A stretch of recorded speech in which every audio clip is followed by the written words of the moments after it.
તમારું ઘર તૂટતું હોય તો સેવા કરવાની જરૂર નથી. 3 પ્રકારના પતિ હોય, 3 પ્રકારના.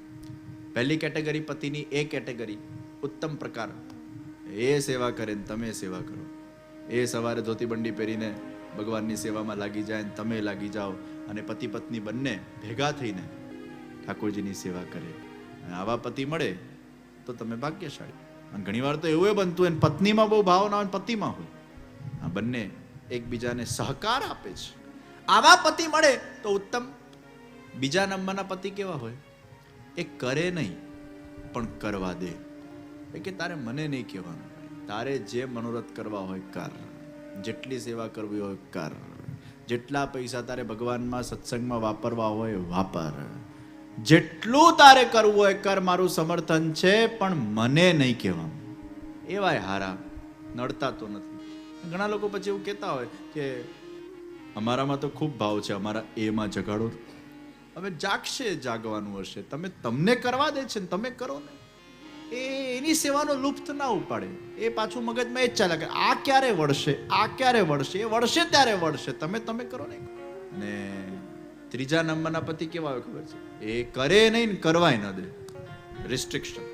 મને આ બધું સેવા એવા ગમતી નથી, અને આ બધી સેવા કરવાની કઈ જરૂર નથી. પછી વધારે પડતી સેવામાં આગળ વધી જાઓ, અમને તકલીફ થાય. પછી આ નથી ખાવું, પેલું નથી ખાવું, અહીં નથી જવું, ત્યાં નથી જવું, અમને હેરાનગતિ થાય એવી સેવા નહીં કરવી. એક પતિ જ્યારે એમના ઘરે મારી પધરામણી હતી, મને કે હું મારા પત્નીથી બહુ કંટાળી ગયો છું. જે કેમ? એ કે અમે લોકો રેસ્ટોરન્ટમાં જમવા જઈએ તો આ ફ્રૂટ ઓર્ડર કરે, અને હું પેલું આખું દાલ ભાત શાક રોટલી ખાતો હોઉં ને અલગ અલગ ડિશ ખાતો હોઉં, આ ફ્રૂટ ખાય. કેવું કઈ મેળ જ નથી જામતો. આ જ્યારથી સેવા કરતી થઈ છે ને સત્સંગમાં આવતી થઈ છે, બધું બહારનું છોડી કાઢ્યું છે. થોડું અમારું ધ્યાન રાખવું જોઈએ કે ના રાખવું, અમારી ખુશીનું એ ધ્યાન રાખવું જોઈએ કે નહીં રાખવું. એટલે મેં થોડા પતિને સમજાવ્યા. હવે એને અગર બહારનું નથી ખાવું, એને અગર ઓનિયન ગાર્લિક નથી ખાવા, એને અગર બહારનું નથી જચતું, તો આપણે કોઈની એ જીભને તો કેવી રીતે બદલી શકીએ? આ તો દરેકનો પોતાનો રુચિનો વિષય છે. પછી તમારા માટે ખોટું આમ બળજબરીથી તમને ખુશ કરવા માટે ખાય, તમને એવું ગમશે કે બળજબરીથી મારી મચડીને તમે એને બહારનું ખવડાવો જે એને ખાવું જ ના હોય? ખાવા પીવામાં તો આપણે કોઈને કેવી રીતે રોકી શકીએ? તમને તીખું ભાવતું હોય એટલે પછી તમે પણ પેલા સામેવાળાને કહો તારે તીખું ખાવું જ પડશે કારણ કે મને ભાવે છે. દરેકનો સ્વાદ અલગ છે, દરેકની રુચિ અલગ છે, દરેકના વિચાર અલગ છે, દરેકની પ્રકૃતિ અલગ છે. એટલે મેં એમને સમજાવ્યા કે તમે એ નથી ખાતી એમાં આનંદ લો ને. હા, એ તમને બરાબર ટાઈમ ના આપતી હોય, એના કર્તવ્ય ન નિભાવતી હોય, તમારું યોગ્ય રીતે બધું ન સાચવતી હોય, એના કર્તવ્યમાં કોઈ જગ્યાએ ખામી હોય તો એને તમે કહો, પણ એ બહારનું ન ખાય એ મને અખરે.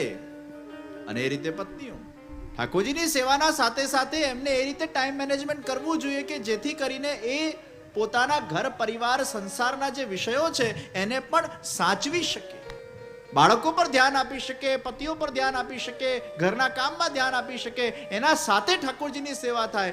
એક બેલેન્સ કરવા જાઓ અને બીજું બગડે, એક શાંતા 13 તૂટે, એવું ન થવું જોઈએ. ધીરે ધીરે સેવાને આપણે વધારવાની છે, એકદમ નથી વધારવાની.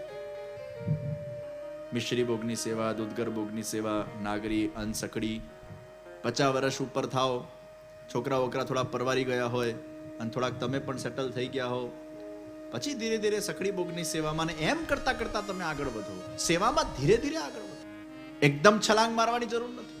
અને ઘણા બધા લોકો ગભરાઈ ગયા પુષ્ટિ માર્ગમાં કે સાસુમાં એટલી અઘરી સેવા કરતા હોય અને પછી પેલી વહુ ઘરે આવે અને પછી સાસુમાં ધીરે ધીરે વૃદ્ધ થતા હોય એટલે સ્વાભાવિક છે એમનાથી બહુ થાય નહીં.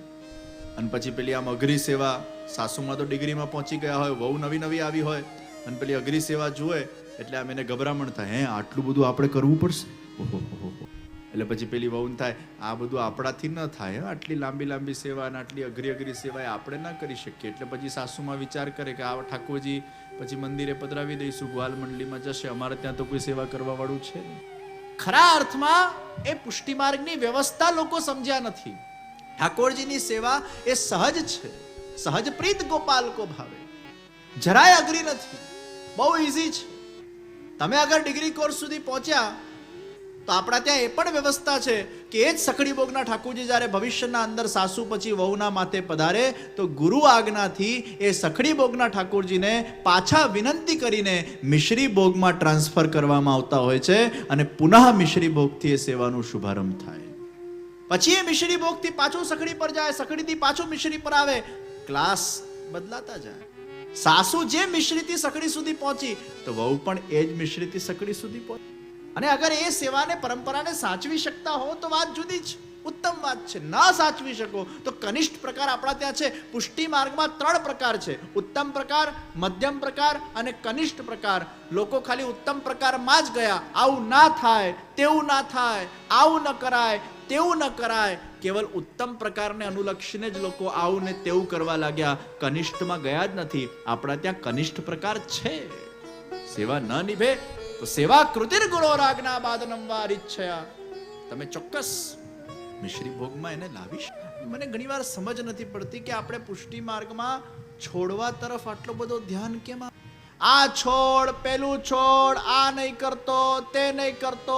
બિચારો બ્રહ્મસમન લેવા આવતો હોય એના સામે આવી લાંબી રિસ્ટ્રિક્શનની જો લિસ્ટ આપણે મૂકી દઈએ તો બિચારો પહેલો સ્ટેપ લેતા પહેલા 10 વાર વિચારશે, ઠાકોરજીની સેવા કરતા પહેલા 10 વાર વિચારશે. આપણે અપ્રોચ પોઝિટિવ કરવાની જરૂર છે. અત્યારે ભલે બહારનું ખાતો પણ જેમ જેમ સેવા કરતો થશે ઠાકોરજી જેના અંદર ધીરે ધીરે કરતા કરતા પરિવર્તન લાવશે. એ ઠાકોરજી પર છોડો. આપણો અપ્રોચ નેગેટિવ છે, એના કરતા પોઝિટિવ અપ્રોચ કરીએ. તું બહારનું ખા પણ એકાદશી વ્રત કર, તું બહારનું ખા પણ રોજ આટલી માળા કર, તું બહારનું ખા પણ રોજ આટલો સત્સંગ કર. આપણે કરવા પર એને પ્રેરિત કેમ ન કરીએ? સત્સંગ કરવા પર પ્રેરિત કરીએ, દર્શન કરવા પર પ્રેરિત કરીએ, રોજ એને ચરણસ્પર્શ કરવા પર પ્રેરિત કરીએ, એને સારા નિયમો લેવડાવીએ. આ નહીં છોડ ભલે પણ આ કર, આટલું કરતો જા અને આ તમારો વિભાગ વધતો જશે તો ઓટોમેટિક આ ઘટતો જશે. પણ આપણે અહીંયા ધ્યાન આપીએ છીએ એટલે આ વધતું જ નથી. એવો નેગેટિવ અપ્રોચ ચાલે જ સંપ્રદાય. એને પહેલા આવા તો દો, એડમિશન તો લેવા દો. એડમિશન લેતા પહેલા જ જો એને આ રીતે તમે અગર વાતાવરણ આપશો, અને એટલે જ લોકો દૂર થઈ ગયા છે સંપ્રદાય. સેવા કરવાથી એટલા ગભરાય છે. અને પાછા આપણા વધારે પડતા પેલા જ્ઞાની લોકોએ એવા ગભરાવી દીધા જ બધા. ઘણીવાર દુનિયાના અંદર કરતા કરતા પ્રેમ થાય, કરતા કરતા જ્ઞાન આવે, કરતા કરતા અવેરનેસ આવે. પહેલા છોડ પછી કર નહીં, પહેલા કર પછી છોડ. છોડ નહીં, છૂટશે. પછી તો ઠાકોરજી પર છોડો ને, એ જ તમને બુદ્ધિ આપશે. 4 દાડામાં શું કરવું, આ બધાનો પ્રશ્ન છે. સેવા કરવાની ઈચ્છા હોય, પતિને સેવામાં રસ ના હોય, 4 દાડાના કારણે 4 દાડા અમે અટકીએ તો પતિ સેવા ન કરે તો કોણ કરે, છોકરાઓ ન કરે તો કોણ કરે. આ કારણ છે ને એટલે અમે સેવા નથી પધરાવતા. એનો ઉત્તર છે એ બુકમાં હું લખવાનો છું કે બધા જ પુરુષાર્થ કર્યા પછી પણ અગર કોઈ જ તમને રસ્તો સૂચતો નથી તો ભગવદ ઈચ્છા માનીને એ 4 દિવસ ઠાકોરજી પોઢેલા રહેશે અને 5મા દિવસથી એમની સેવા થશે. આ બધા વિકલ્પો આપવા પડશે અને આ પુસ્તકમાં આ બધા જ વિકલ્પો. અને એટલે જ મહાપ્રભુજીએ બહુ સુંદર સૂત્ર આપ્યું, સેવા કૃતિર ગુરોરાજ્ઞા બાધનમ બાહરીચ્છયા, બાધનમ બાહરીચ્છયા. પણ આજના દેશકાલ પરિસ્થિતિ અનુસાર આ સુધારા વધારા આપણે લાવવા જ પડે. અરે 500 વર્ષ પહેલા ગુસાઈનજી પણ ફ્લેક્સિબલ હતા. પેલા 2 વૈષ્ણવ સેવા કરતા હોય, કૂતરું જાય છે અને સામગ્રી છોવાઈ. એક શેઠ હતો અને એક બિચારો નિષ્કંચન હતો. એટલે બંને પછી ગુસાઈનજી પાસે આવ્યા. ઠંડીનો સમય હતો, ભળપડતી ઠંડી. એટલે શેઠને ગુસાઈનજી આજ્ઞા આપી કે તારી સામગ્રી છોવાઈ ગઈ, તારે પાછી કરવી પડશે. અને પેલા ગરીબને કીધું તારી નથી છોવાઈ, ચાલશે. શેઠના મનમાં થયું આ કેવો સિદ્ધાંત, કૂતરાએ બંનેને જોયું છે, છોવાય તો બંનેની છોવાય, મારા એકલાની કેમ છોવાય? એટલે ત્યારે ગુસાઈનજી કીધું કે ભાઈ તું શેઠ છે અને તમારે રસોઈ બનાવવાની નથી, તમારા સાથે બધા ભીતરિયા લઈને તમે ફરો છો, એટલે તમને કંઈ ખાસ કષ્ટ નથી પડવાનું, તમારા સેવક બનાવશે. આ બિચારો નિષ્કંચન છે અને એને ક્યાં અત્યારે ઠંડીમાં પાછો નવડાવો, એટલે એને ચાલશે. 500 વર્ષ પહેલા ગુસાઈનજી મહારાજ પણ અગર ફ્લેક્સિબિલિટી આપતા હોય તો આ કયા જમાનામાં આપણે જીવીએ જ ભાઈ. પરિवर्तन लाना ही पड़ेगा और परिवर्तन ही समाज का नियम है। समय, देश काल, परिस्थिति के आधार के ऊपर हमें मूल सिद्धांत को नहीं उखाड़ना है, लेकिन सिद्धांतों को रिनोवेट करना है। 500 વર્ષ પહેલા ગુસાઈજી ઘોડા પર પધારતા, અમારે ઘોડે જવાનું, એટલે હવે કાર છે, એ તો કાર નથી એટલે ઘોડા પર જતા. 500 વર્ષ પહેલા ગુસાઈજી જામો પહેરતા, અકબરના દરબારમાં જતા ને તો જામો પહેરતા, પોતે ઘોડા પર ઘોડો ચલાવતા. હવે ધોતિયું પહેરીને ઘોડા ચલાવવાનું ન ફાવે, જામો જ જોઈએ. હવે પછી અમને આજે એવું થાય, અમે રોજ જામા પહેરીએ તો કેવું લાગે, બહાર જઈને જામો પહેરીને બહાર, તારે ઘોડા પર જવાનું છે, પહેરો ને ધોતી બંડી. એ તો ઘોડા પર પધારતા એટલે જામો પહેરતા. હવે એ વખતે તો પછી જે પરિસ્થિતિ હતી એના આધાર પર એ વખતનું એ નિદાન હતું. આજના પરિસ્થિતિમાં કેટલી એની જરૂરિયાત છે નથી. પહેલાના જમાનામાં કૂવાનું પાણી શુદ્ધ હતું, હવે ઘણા બધા યંત્રો આવી ગયા જેનાથી જલ શુદ્ધ થાય છે. એક ક્રાંતિ આ સમાજમાં લાવવાની. સેવા સેવ્સ રિલેશન. તમારા પરિવારમાં અનુકૂળતા હોય તો સેવા કરજો, ન હોય તો ભગવત નામ સ્મરણ કરો.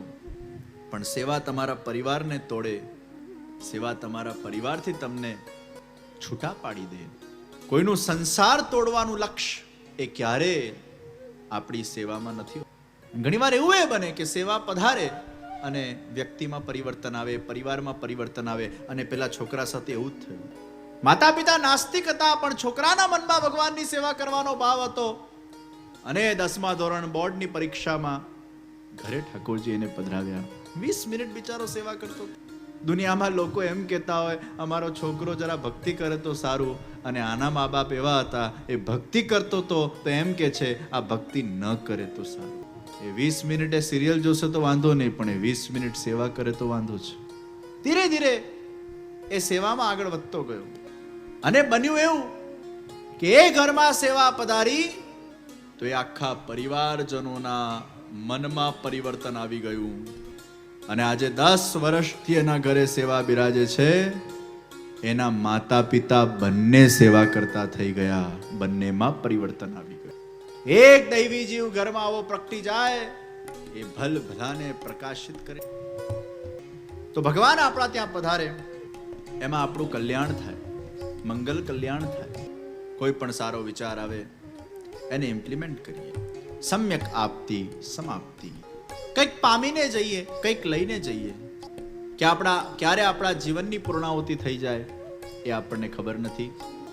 કઈ નહીં તો એક વાક્ય અહીંયાથી લઈને જઈએ, અને એ વાક્ય છે, મારો છે શ્રીનાથજી, મારો છે શ્રીનાથજી, મારો છે मैं श्रीनाथ जी का हूं और श्रीनाथ जी मेरे हैं. कथा श्रवण करने के बाद भगवान के प्रति हमारा भाव बढ़ना चाहिए, भगवान हमारे और नजदीक आने चाहिए, वो तदात्म सिद्ध होना चाहिए. સેવા કરતા કરતા ભગવાન હજી નજીક આવવા જોઈએ.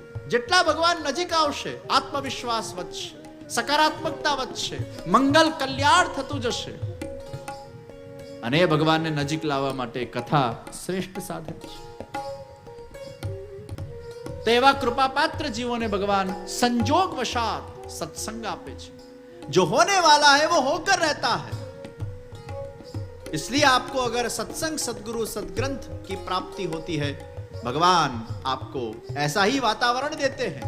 और अगर भगवान आपका पतन करना चाहते हैं तो भगवान आपको दुस्संग देंगे, दुष्विचार देंगे, भोग विलास के प्रति आपकी आसक्ति को बढ़ाते जाएंगे.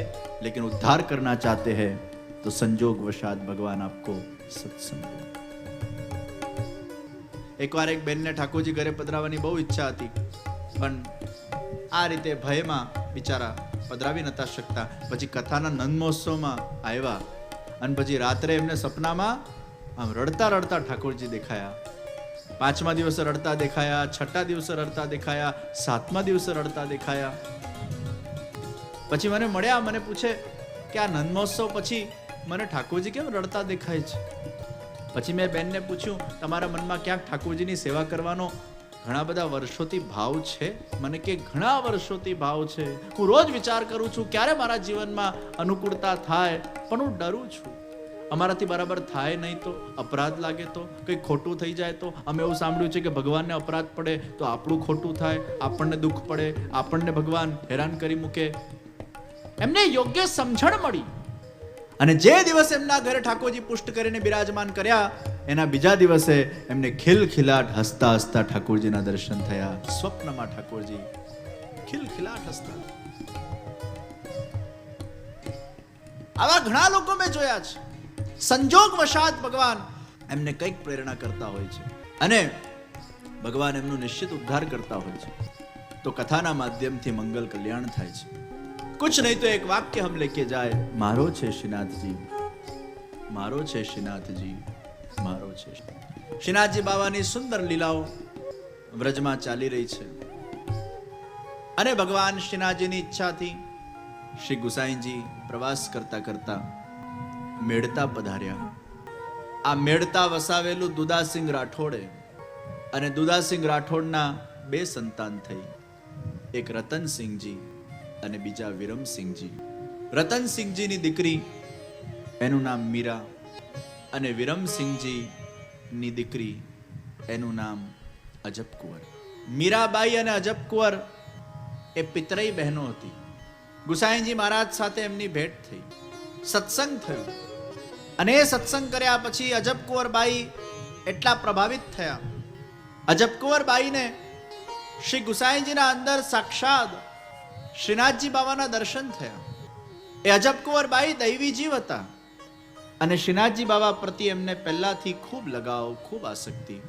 શ્રીનાથજી બાવા માટે ખૂબ એમને શ્રવણ કરેલું અને હંમેશા એમના મનમાં ઈચ્છા રહેતી, કાશ मुझे श्रीनाथ जी का साक्षात्कार, वो श्रीनाथ जी को मैं महसूस कर सकूं, उनके साथ रह सकूं, उनको चाह सकूं, उनकी बन सकूं, वो मेरे बन जाए, मैं उनकी बनूं. हमेशा आ મનમાં એ વિરહ વેદના રહેતી. ઘણા બધા જીવોને પહેલાથી જ ઠાકોરજી માટે એક લગાવ હોય. સહજ ભગવાનના મૂર્તિના સામે બેસીને એ અશ્રુઓ વહ્યા કરે. અને યાદ રાખજો, જ્યારે જ્યારે ઠાકોરજીની સેવામાં આંખમાંથી અશ્રુ પડે એ વખતે તમારા અશ્રુ નથી, એ ભગવાનના એ વિરહ વેદનાના ભગવદ આવિર્ભાવ સ્વરૂપ એ અશ્રુ છે. એ ઘડીમાં, એ ક્ષણોમાં ભગવાન સાક્ષાત તમારા હૃદયમાં આવીને બિરાજ્યા છે. એ અનુભવાત્મક અશ્રુ છે. અજબકુંવરબાઈ એવા જ પવિત્ર દૈવી જીવ, એ પુષ્ટિ ભક્ત અને મીરાબાઈ મર્યાદા ભક્ત, બંને ભક્તિ કરે છે પણ ભક્તિનો પ્રકાર અલગ છે. એકમાં પુષ્ટિ ભાવ છે, એકમાં મર્યાદા ભાવ છે. ઘરે આવીને અજબકુંવરબાઈના આંખમાંથી અશ્રુઓ વહેવા લાગ્યા. ગુસાઈજીને મળ્યા પછી એમને એવું થયું કે હું શ્રીનાથજીને મળીને આવી છું અને અગર મને શ્રીનાથજી સુધી પહોંચવું હશે તો આ ગુરુ જ મને પહોંચાડી શકશે. મીરાબાઈ મર્યાદા ભક્ત હતા એટલે એમના તારો ઝંકૃત થયા નહીં. અરે અજબ ક્યા હુઆ, સવારે તો તું એકદમ સારી વાની હતી ને અચાનક તને શું થઈ ગયું? અજબકુંવરબાઈ મીરાબાઈને કહે છે, અરે मीरा, गुसाईजी के दर्शन कर कर मुझे मेरा लक्ष्य दिखाई दिया. मुझे जो श्रीनाथ जी की भक्ति में आगे बढ़ना है, आज वो गुरु मुझे प्राप्त हुए. હું એમના પાસે બ્રહ્મ સંબંધ દીક્ષા લઈને મારે શ્રીનાથજીને આત્મસાત કરવા છે. ગુસાઈજીએ ભાવીને જોતા અજબકુંવરબાઈને બ્રહ્મ સંબંધ દીક્ષા આપી, એમના ઘરે મુકામ થવા લાગ્યા, સત્સંગ થવા લાગ્યું અને ધીરે ધીરે કરતા કરતા શ્રીનાથજી બાવા એટલા પ્રસન્ન થવા લાગ્યા અને અજબકુંવરબાઈ પર એવી કૃપા કરી કે સાક્ષાત એમના ઘરે પધારવા લાગ્યા અને અજબકુંવર સાથે ભગવાન ચોપટ રમવા લાગ્યા. ભગવાન સાક્ષાત તમારા ઘરે પધારીને તમારા સાથે ચોપટ રમે. હસતા, બોલતા, ચાલતા, ફરતા એ ભગવાનના તમને દર્શન થવા લાગે. એનાથી મોટો સાક્ષાત્કાર કયો હોઈ શકે? અને ચોપટ રમતા રમતા ભગવાન હારી ગયા. मैंने पूर्व में ही कहा, होनी को कोई टाल नहीं सकता है और जो होनी होती है उसके पीछे कुछ न कुछ भगवान की एक लीला, संकेत, इच्छा या आयोजन, प्रयोजन होता है. मांग अजब तुझे क्या चाहिए. प्रेम में हार भी जीत होती है. प्रेम में हार जाना वो भी जीत है. मैं जीतूं तो तुझे पाऊं और मैं हारूं तो तेरी हो जाऊं. मैं जीतूं तो तुझे पाऊं और हारूं तो तेरी हो जाऊं। जीत में भी तू है, हार में भी तू है, चट भी मेरी पट भी मेरी।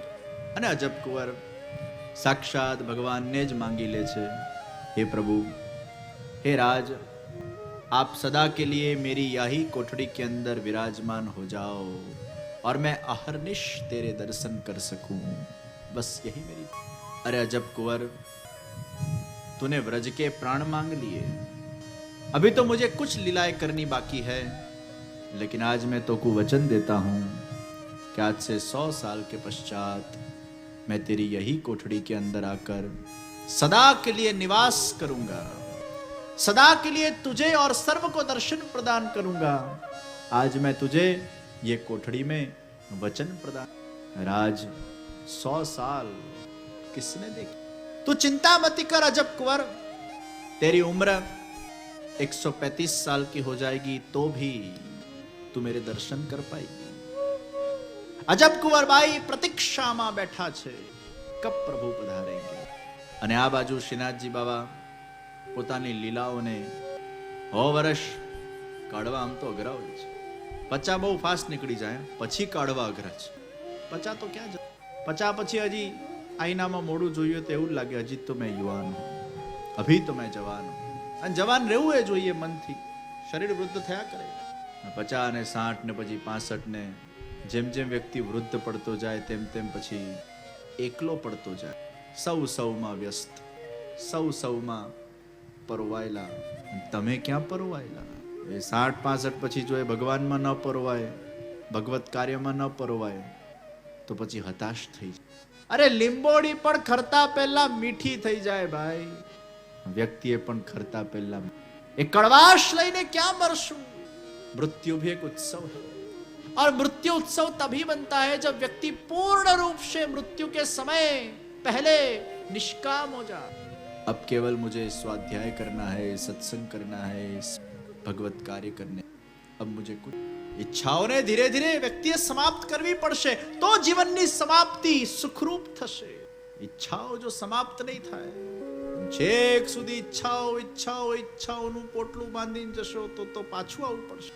એક વડીલ બીમાર પડ્યા, 6 દીકરા, અને છેલ્લી પથારીએ છેલ્લા શ્વાસ લઈ રહ્યા છે, 6 દીકરાને એવા પ્રેમથી યાદ કરે, દિનેશ હાજી બાપુજી, મહેશ હાજી બાપુજી, સુરેશ હાજી બાપુજી, ગણેશ હાજી બાપુજી। છઠ્ઠા દીકરાએ કીધું હાજી બાપુજી, એટલે વડીલ એવા ભડક્યા, મૂર્ખાઓ, 6 લોકો માથે પડ્યા છો, દુકાને કોણ બેઠું છે? એ મરવા પડ્યો છે વડીલ।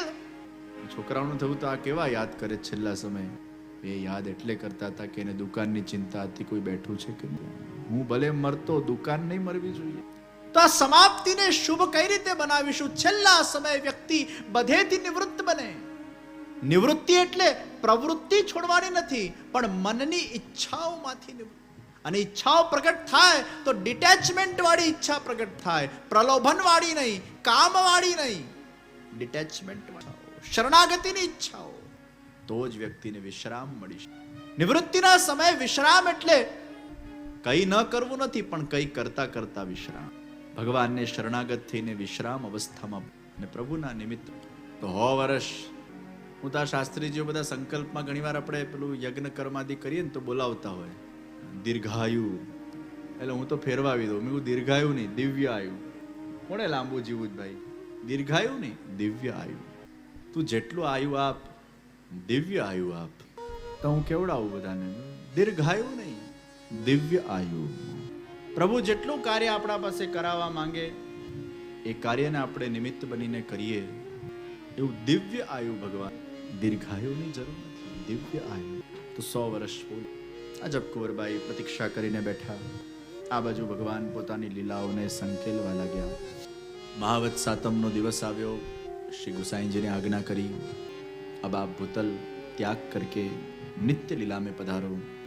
અને શ્રી ગુસાઈજી શ્રીનાથજી બાબા પાસે પોતાના સમસ્ત બાળકો સાથે દર્શનાર્થે પહોંચ્યા અને ભગવાને સ્મિત આપીને કંઈક ગુસાઈજીને જણાવ્યું છે। और 2 वचन श्री गुसाई जी ने मांगे। पहला वचन आप हमारे वल्लभ कुल परिवार को कभी भी छोड़ना नहीं। और दूसरा वचन, आप जिस प्रकार जैसे कृष्णावतार में आपने प्रकट होकर साक्षात अलग अलग प्रकार की लीलाएं की, उसी भांति आप आज भी प्रत्यक्ष में सब लीलाएं कर रहे हो। लेकिन अब जो भविष्य के अंदर जो काल आएगा वो प्रवाही सृष्टि का विशेष काल है, और उसमें आप इस प्रकार अगर सभी के साथ प्रत्यक्ष लीलाएं करोगे तो अब जो भक्त आएंगे वो तो बहुत स्वार्थी होंगे, वो पात्रता वाले नहीं है। प्रत्यक्ष लीला की पात्रता वाले जो जीव हैं वो अब भविष्य में बहुत कम हो जाएंगे, और फिर भी अगर ऐसे कोई जीव हो और होंगे तो उनको आप एकांत में आप अनुभव करवाना। पर जाहिर के अंदर जो आपकी ये लीला है, अब वो लीला को आप संकेल लो, ऐसी हमारी શ્રીનાથજી વચન આપ્યું કે આપના ભૂતલ ત્યાગ પછી હું ક્યાંક કોઈક વાર મારી લીલાઓ હું લોકોને દેખાશ પણ।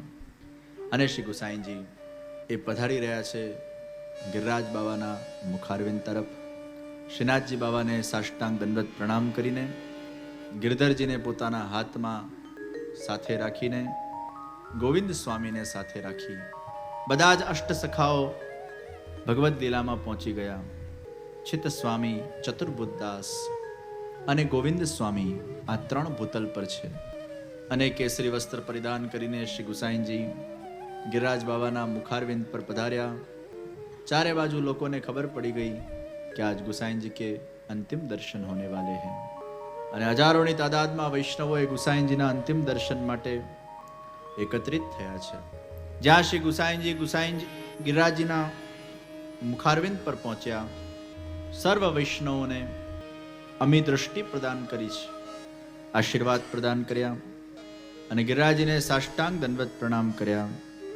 અને હજારો લોકોના સામે ગિરિરાજ બાવાની એ મુખારવિંદની શિલાને ધીરેથી ખસેડવામાં આવી।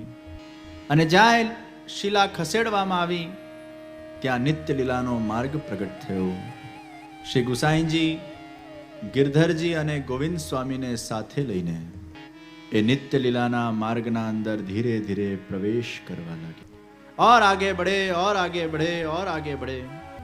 दूरથી દ્વારના દર્શન થયા અને પ્રકાશમય દ્વારના દર્શન જ્યારે થયા ત્યારે કેસરી ઉપવસ્ત્રને શ્રી ગુસાઈનજીએ ગિરધરજીને પધરાવી આપ્યું અને કહ્યું, मैं सदेह गोविंद स्वामी के साथ प्रभु की लीला के अंदर पधार रहा हूं। यह उपवस्त्र का आप बाहर जाकर अग्नि संस्कार कर देना। અને શ્રી ગુસાઈનજી એ નિત્ય લીલાના દ્વારના અંદર પ્રવેશ કરે છે। એ ઉપવસ્ત્રને પોતાના સાથે લઈ માથે ચડાવી હૃદયથી લગાડી એ ગુસાઈનજીના દિવ્ય સંસ્મરણોને યાદ કરતા કરતા ગિરધરજી જે માર્ગે અંદર પધાર્યા એ જ માર્ગે બહાર પધાર્યા। અને સર્વ વૈષ્ણવ સમાજ મોઢું નીચું કરીને આંખમાંથી અશ્રુઓની ધારાઓને ભાવતા વહાવતા એ ગુસાઈનજીની દિવ્ય લીલાના સંસ્મરણોના અંદર, એ ચિંતનના અંદર रुदन करता करता ए शोकનો अनुभव કરી રહ્યા છે। जिस गुरु की कृपा से हमें प्रभु की सेवा प्राप्त हुई, जिस गुरु की कृपा से हमें श्रीनाथ जी की सेवा प्राप्त हुई, आज वही गुरु सदेह हमारे सामने भगवत लीला में पधार गए। महावत सातम नो दिवस ए उग्यो सूरजना प्रकाश સાથે પણ આથમ્યો છે શોકના અંધકાર સાથે। શ્રી ગુસાઈનજી એ પણ પૂર્ણ પુરુષોત્તમ છે। જેમ શ્રી વલ્લભાચાર્યજી મહાપ્રભુજી આસુર વ્યામોહ લીલા કરી, પણ મહાપ્રભુજી આજે પણ ભૂતલ પર विराजमान છે। भगवान कभी भी थे ऐसा नहीं बोलते, भगवान तो आज भी है, भगवान तो प्रत्यक्ष है। जो दैवी दृष्टि वाले लोग होते हैं उनको भगवान के दर्शन होते हैं, अनुभूति होती है, उनको भगवान दिखते हैं। एम गुसाईनजी पण આજે પણ ભૂતલ પર બિરાજમાન છે। જ્યાં જ્યાં શ્રી ગુસાઈનજીની બેઠકજીઓ છે ત્યાં આજે પણ શ્રી ગુસાઈનજી સાક્ષાત બિરાજે છે। वो पूर्ण पुरुषोत्तम है। ગુસાઈનજીના નિત્યલીલા પ્રવેશ પછી શ્રીનાથજી બાબા સદા માટે મૌન થઈ ગયા અને 5 વર્ષ પછી એમના મૌનને પહેલીવાર એમને તોડ્યું। શ્રી વલ્લભાચાર્યજી મહાપ્રભુજીના 5મા પેઢીએ કલ્યાણરાયજી અને જમના બહુજીના ત્યાં શ્રી હરિરાયજીનું મંગલ પ્રાગટ્ય થયું. અને મહાપ્રભુજીના 5મી પેઢીના આચાર્ય શ્રી હરિરાય મહાપ્રભુ જ્યારે શ્રીનાથજી સમક્ષ એમને લાવવામાં આવ્યા ત્યારે શ્રીનાથજીએ પહેલી વાર મૌન તોડીને મુસ્કુરાઈને કીધું, ये हरिराय जी के स्वरूप साक्षात श्री वल्लभाचार्य जी महाप्रभु जी वापिस पधारे हैं. ये हरिराय जी शिक्षा सागर होंगे, दीनता सागर होंगे और मेरे भी चरित्रों का आलेखन श्री हरिराय जी के माध्यम से ही होगा. मेरे दिव्य चरित्रों को जन जन तक पहुंचाने के लिए श्री हरिराय जी वो निमित्त बनेंगे. आटलू कहीने श्रीनाथजी बाबा मौन થઈ. શ્રીનાથજી ચરિતામૃતનું રસપાન કરી રહ્યા છે. એ શ્રી ગોકુલનાથજી દ્વારા કથિત, શ્રી હરિરાયજી દ્વારા રચિત શ્રીનાથજી પ્રાગટ્ય વાર્તાના આધાર પર તૈયાર થયેલો શ્રીનાથજી ચરિત્ર સચિત્ર ગ્રંથના આધાર પર આ શ્રીનાથજી ચરિતામૃત કથાનું આપણે રસપાન કરી રહ્યા છીએ. એનું શ્રેય श्री हरिराय महाप्रभु जी ने जाए छे. आइए हम अपने ऋण को अदा करें. बोल श्री हरिराय महाप्रभु की जय. श्री गोकुलनाथ जी महाराज की जय. समय વીતતો ગયો. શ્રી ગુસાઈજીના જ્યેષ્ઠલાલજી ગિરધરજી, ગિરધરજીના બીજાલાલજી દામોદરજી, દામોદરજીના બીજાલાલજી વિઠ્ઠલેશરાયજી, વિઠ્ઠલેશરાયજીના જ્યેષ્ઠલાલજી લાલ ગિરધારીજી, બીજા લાલજી કાકા વલ્લભજી, ત્રીજા લાલજી બાલકૃષ્ણજી, ચોથા લાલજી ગોવિંદજી. લાલ ગિરધારીજી સુધી બધા જ નિત્ય લીલામાં પધારી ગયા. બીજા 3 લાલજી પણ પધારી ગયા. ગોવિંદજી એ વખતે શ્રીનાથજી બાબાના એ સેવા પ્રકારને સંભાળી રહ્યા છે. અચાનક ઔરંગઝેબની બુદ્ધિ ભ્રષ્ટ થઈ અને ઔરંગઝેબે આદેશ કર્યો, દૂતને મોકલાવ્યો, જાઓ જઈને ગોવિંદજીને કહો, અધિકારીને કહો મંદિરના, કે શ્રીનાથજી બાબાના મંદિરને અમે તોડવાના છીએ. અને જ્યાં દૂત અધિકારીજીને મળવા આવ્યા અને આ સૂચના આપી અને ગોવિંદજી તરફ આ સૂચના જ્યારે ગઈ ત્યારે શ્રી ગોવિંદજીનું મન ઘણું વિચલિત થયું. શ્રીનાથજી પાસે બેસીને ખૂબ રુદન કર્યું, હે પ્રભુ, સર્વ વડીલોના આશીર્વાદથી આજે આપની સેવા અમને પ્રાપ્ત થઈ અને આજે આ કયું મોટું વિઘ્ન આવ્યું છે. આ મંદિર તોડવા માટેની કવાયતો ચાલી રહી છે. ગોવિંદજીના મનમાં વલોપાત થવા લાગ્યું અને સ્વપ્નમાં ભગવાને લાલ ગિરધારીજી થ્રુ આજ્ઞા કરાવી, ગોવિંદજી તમે જરા પણ ડરતા નહીં. આ ઔરંગઝેબની બુદ્ધિ જે ભ્રષ્ટ થઈ છે એ શ્રીનાથજીએ જ કરી છે. ઘણીવાર ભગવાન પોતાના અમુક પ્રકારની લીલાઓને સાકાર કરવા માટે અમુક લોકોની બુદ્ધિને ભ્રષ્ટ કરી નાખતા હોય છે. और इसलिए कहा गया, जब जब हमारे जीवन के अंदर कोई उपद्रव आता है, कोई बहुत बड़ा संकट आता है, वो भी कहीं न कहीं कुछ न कुछ भगवान की लीला रूप है. भगवान कुछ करना चाहते हैं, हमें कुछ देना चाहते हैं, हमें कुछ समझाना चाहते हैं और भगवान की लीला कुछ न कुछ प्रयोजन से होती है.